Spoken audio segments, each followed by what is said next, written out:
Hello mga kaparm, ay magbibiyak na tayo ng ating nyug. Tapos na balatahan. Magbiyak na tayo. Ang ating trabaho ngayon magbiyak ng ating nyug.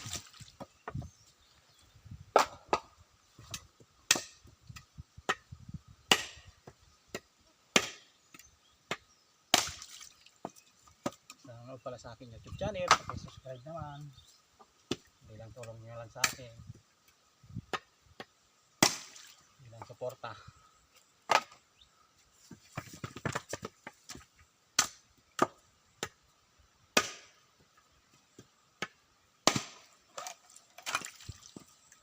Tapos natin ito ng biyak. Ayan, kataob natin mamaya doon.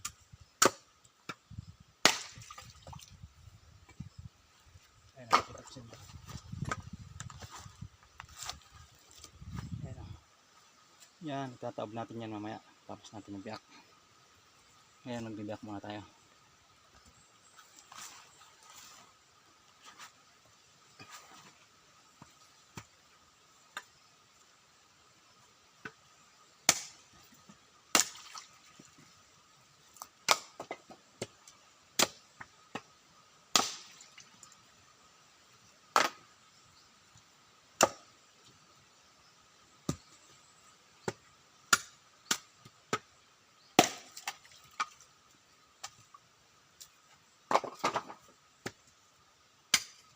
Buhay dito sa probinsya, kupras.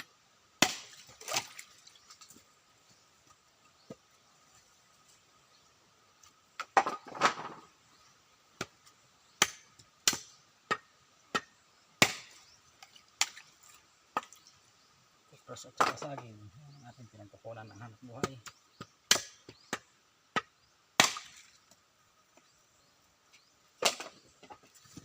Ayaw ko magkano yung kupras ng mga bata. Dati maganda, mabot siya ng 60 ang kilo.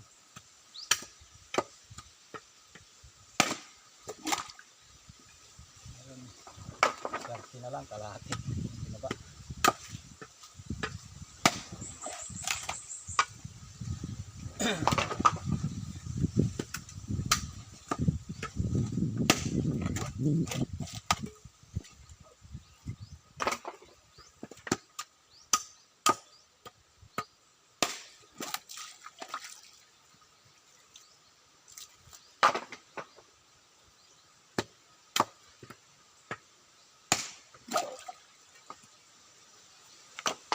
Trabaho kasi yung pagkupras, hindi mo kawitin,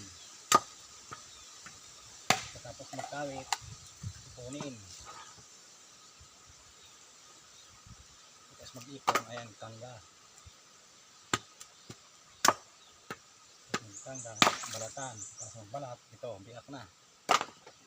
Tapos hindi pa, matagal pa, biyak, salansanin, tapos malutuin, tapos tatanggalin naman ulit bao, lutuin ulit. Tapos doon pa lang mag-kupras. Pagkal din ito ng pagkupras. Pero lahat naman ng bagay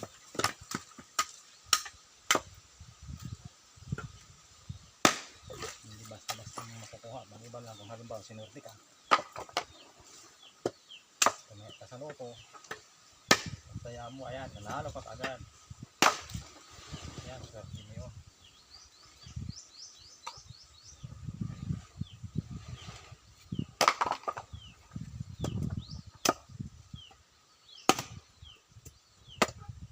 Mayroon din naman nalo sa loto na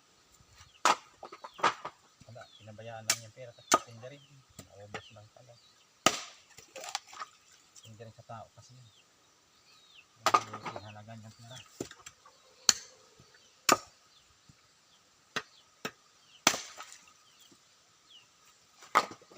Kasi pag di mo pahalagaan, mabilis lang maubos.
kabuay. Sarap pa.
Yan mo.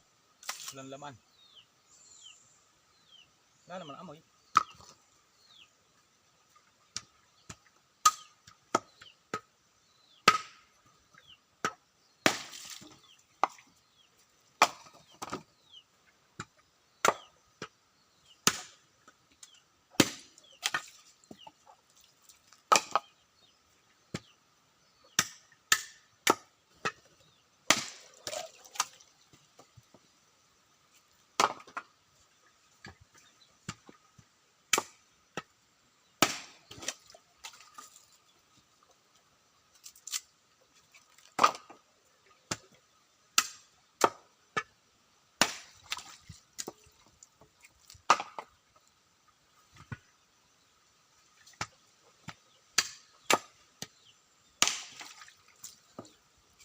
Sige, hanggang dito na lang. Salamat sa panonood. Enjoy your watching.